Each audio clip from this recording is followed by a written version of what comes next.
അച്ചമ്മ പറഞ്ഞതനുസരിച്ച് നന്ദിനി ശ്രീജയും കൂടി വേദയെ വിക്രത്തിന്റെ മണിയറയിലേക്ക് പറഞ്ഞു വിടാൻ കേട്ടോ. പാലം കൊണ്ട് ചെല്ലുന്ന വേദയോട് വിക്രം പറയാണ്, നിനക്കെന്താ അച്ചമ്മ പറയുന്ന അനുസരിച്ച് തുള്ളാനായിട്ട് നിന്റെ തലക്ക് വല്ല ഓളം ഉണ്ടോ എന്ന് ഇങ്ങനെ ചോദിക്കാൻ കേട്ടോ വേദയോട്.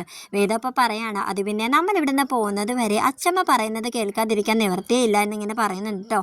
അങ്ങനെ വേദയോട് വിക്രം പറയാണ്, അപ്പോൾ അതിൻ്റെ അർത്ഥം നമ്മളുടെ കൂടെ ഒരുമിച്ച് ഇവിടെ കഴിയണമെന്നാണോ എന്നിങ്ങനെ ചോദിക്കാൻ കേട്ടോ. അപ്പോൾ വേദ പറയുന്നുണ്ട്, അയ്യടാ അത് പിന്നെ നിങ്ങളെപ്പോലുള്ള ഒരു ആഭാസൻ്റെ കൂടെ ജീവിക്കാൻ എനിക്കൊട്ടും തന്നെ താല്പര്യമില്ല.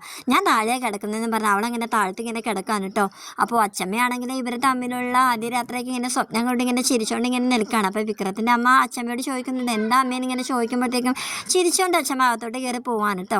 അങ്ങനെ രാവിലെ ആകുമ്പോൾ എണീറ്റിട്ട് വിക്രത്തിൻ്റെ കുറുക്കം വലി കാരണം വേദ ഇങ്ങനെ ഉറങ്ങാതെ ഇങ്ങനെ ഇരിക്കുകയാണ് കേട്ടോ. എണീറ്റ് വന്ന വിക്രം വേദയോട് പറയുന്നുണ്ട്, അത് പിന്നെ അച്ചമ്മ എന്തെങ്കിലും ചോദിച്ചു കഴിഞ്ഞാൽ നീ ചിരിച്ചുകൊണ്ട് മാത്രം ഇങ്ങനെ നിന്നാൽ മതി, നമുക്ക് വേണ്ടി ഇത്രയൊക്കെ ചെയ്തതല്ലേ, വെറുതെ അച്ചമ്മയെ വിഷമിപ്പിക്കണ്ടെന്ന് ഇങ്ങനെ വേദയോട് പറയുന്നുണ്ട് കേട്ടോ. അങ്ങനെ വേദയാണെങ്കിൽ ആ ശരി ഞാൻ എന്തായാലും ഒന്നും പറയാനൊന്നും പോകുന്നില്ല, ചിരിച്ചോണ്ട് ഇങ്ങനെ നിന്നാൽ പോരെന്നും പറഞ്ഞ് അവളിങ്ങനെ പോവാണ് കേട്ടോ.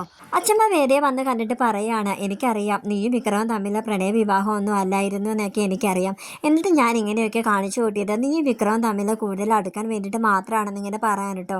മോളെ പോകുന്നതിനെക്കാട്ടും മുന്നേ മുത്തശ്ശൻ്റെ ആൽത്തറയിൽ തിരി കൊളുത്തി പ്രാർത്ഥിക്കണം എന്നൊക്കെ ഇങ്ങനെ പറയാൻ കേട്ടോ.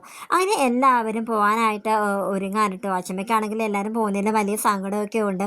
വേദ പോകുന്നതിനെക്കാട്ടും മുന്നേ വേദയുടെ കഴുത്തിലൂടെ അച്ഛമ്മയുടെ കഴുത്തിൽ കിടന്ന് ഒരു മാല എടുത്ത് ഇങ്ങനെ ഇട്ട് കൊടുക്കുന്നുണ്ട് കേട്ടോ. അപ്പോൾ നന്ദിനി ആണെങ്കിൽ അത് കണ്ടിട്ട് കുശുമ്പ് പിടിച്ച് ഇങ്ങനെ നിൽക്കുകയാണ്. അങ്ങനെ എല്ലാവരും അച്ഛമ്മയോട് യാത്രയൊക്കെ പറഞ്ഞ് വണ്ടിയിൽ കയറി ഇരിക്കാനായിട്ട് പോവാണ് കേട്ടോ. അങ്ങനെ വിക്രത്തിൻ്റെ അടുത്ത് വേദ ഇരിക്കാനായിട്ട് ചെല്ലുമ്പോഴത്തേക്ക് വിക്രം ഇങ്ങനെ എണീറ്റ് ഇങ്ങനെ പോവാണ് വേദയെ അപമാനിച്ചുകൊണ്ട്.